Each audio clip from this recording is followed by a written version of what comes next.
जो चरण सिंह के जन्मदिन पर किसान भवन में आयोजित इस सभा में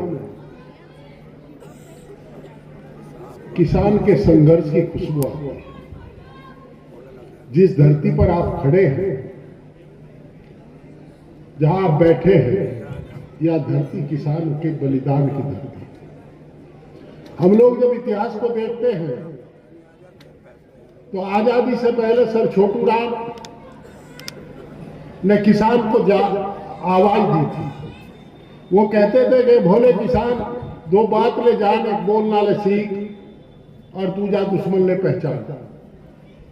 और आजादी के बाद चौधरी चरण सिंह ने किसान को किसान बनाने का काम किया।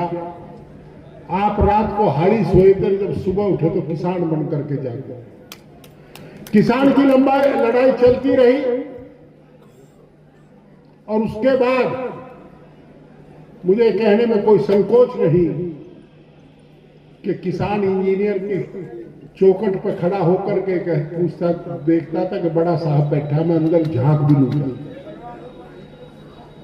और किसान के स्वाभिमान जगाने का काम चौधरी महेंद्र सिंह टिकैत ने किया और किसान को एहसास कराया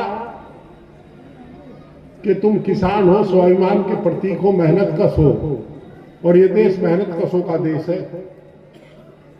और चरण सिंह को जाति और धर्म में बांटना, क्षेत्र में बांटना बेईमानी है। चरण किसान के कमेरे के नेता था। वो बार बार कहते थे कि किसान को और मजदूर को अलग करके एक साजिश की सरकारों ने, ताकि किसान के साथ मजदूर में वैमनस्य बना रहे। और उसका बड़ा दुर्भाग्य था देश का कि किसान को जाति और धर्म में बांट दिया ताकि आपकी ताकत कम है। और सच्चे चरण सिंहवादी चौधरी महेंद्र सिंह टिकैत जी ने किसान को सोते हो को जगा करके दोबारा प्रयास किया कि उसे बतावे कि तू जाति और धर्म का बंटावा नहीं, तू किसान को किसान। हम अपने पुरखों को याद करते हैं, हम महापुरुषों को याद इसलिए करते हैं कि आने वाली नस्लें उनके जीवन से कुछ शिक्षा ले सकें और हम भी ये सोच सकें कि उनके जीवन के उनके बताए गए रास्ते पर चलने का प्रयास करें। हम राजनीतिक जीवन में हमें खूब एहसास है कि अगर चौधरी चरण सिंह ना होते तो गांव का गरीब का बेटा कभी एमएलए एमपी नहीं बन पाता। गांव गरीब के बेटे को एमएलए एमपी बनाने का काम चौधरी चरण सिंह ने किया और उनकी बदौलत सरकार में भागीदारी और साझेदारी आई और एक ऐसा दौर भी आया कि कर्पूरी ठाकुर जो बहुत पिछड़े वर्ग से और गरीब व्यक्ति परिवार से थे, वो भी बिहार जैसे बड़े राज्य के मुख्यमंत्री बने।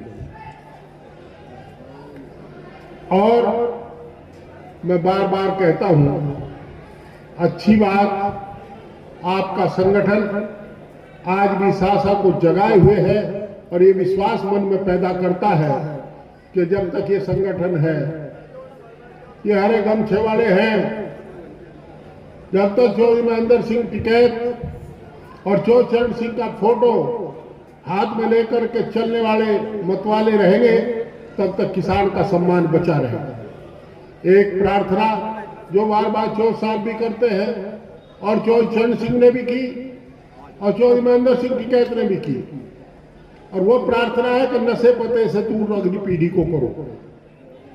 ये मैं भी आपसे प्रार्थना करता हूं। मैं गौरव भाई का बहुत आभारी हूं। तो मेरे से गलती हो जाती अगर आप कल ना जगाते, सच बता रहा हूं, पर कुछ हमारा भी है इसलिए मामला है। तो मैं बहुत आभारी हूं। बहुत बहुत धन्यवाद, सबको बधाई। पुनः परमपिता से परमात्मा से प्रार्थना कि हम लोगों को चरण सिंह के बताए मार्ग पर चलने की ताकत दे और चौधरी महेंद्र सिंह टिकैत के संघर्ष को कभी हम लोग भूल ना पाए। जय हिंद। बहुत ही अच्छे